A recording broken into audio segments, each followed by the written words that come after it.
Action Éducation, c'est une association de développement par l'éducation et qui agit pour donner accès à l'éducation aux plus vulnérables et aux plus marginalisés en Europe, en Afrique et en Asie.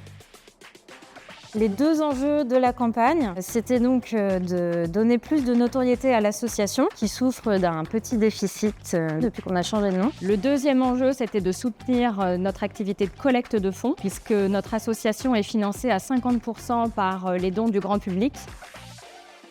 On est parti du principe que personne ne voulait parler d'éducation, et encore plus les plus concernés. C'est-à-dire qu'on a des enfants qui ont un droit primordial qui est celui de l'accès à l'éducation, dont ils sont privés, et il n'y a personne pour les défendre. L'enjeu de cette campagne, c'était de pouvoir prendre la parole pour les 35 ans de la Convention internationale relative aux droits de l'enfant. On voulait donc une campagne qui soit un peu disruptive, qui change des codes qu'on a habituellement quand on parle d'action éducation.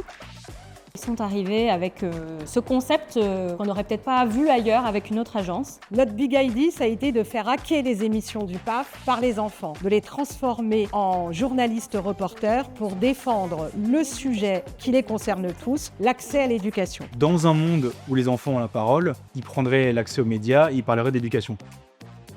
C'est un tournage particulier pour plein de raisons. La première, c'est qu'on tourne avec des enfants. Nous, on a tourné entre juin et septembre, donc en alternant les mercredis et les vacances scolaires. L'autre particularité, c'est qu'on a tourné sur des vrais plateaux de télévision. Les cadreurs qui ont cadré les enfants sont les mêmes qui cadrent les personnalités de la télé. Ça a également été compliqué d'avoir accès au studio, puisqu'on a eu la bonne idée de tourner entre le début des JO et la dissolution de l'Assemblée nationale.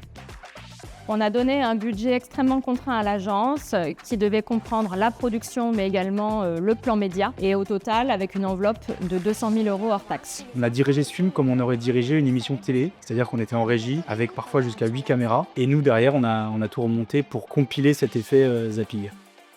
Notre parti pris a été d'être sur une campagne créative en maximisant le budget. On a mis sur 200 000 €, 135 000 € dédiés à la création et à la production de la campagne. Le reste, à peu près 67 000 € sur le plan média. On a quand même réussi à faire de belles choses, du métro, du cinéma, de la VOD, de la presse et donc il y a eu tout un volet gracieux qui a pu être négocié par l'agence.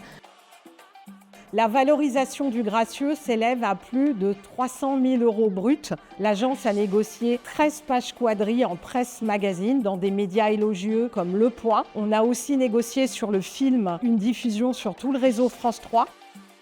Les résultats de collecte sont plutôt au rendez-vous et on a eu également de belles reconnaissances, notamment de la part de l'Agence française de développement qui a vu notre campagne. Elle a été reprise dans des conférences de grands think tanks comme la Fondation Jean Jaurès, par le ministère de l'Éducation nationale et bien d'autres acteurs institutionnels. Le plan média acheté a permis de toucher une audience de 15 millions de personnes, tandis que le plan média gracieux a permis de toucher une audience de 10 millions de personnes. Donc au global, la campagne a touché 25 millions de personnes. Un accueil très favorable de l'ensemble des personnes qui nous entourent, donc au niveau de nos salariés, mais aussi des gens qui font partie de notre conseil d'administration.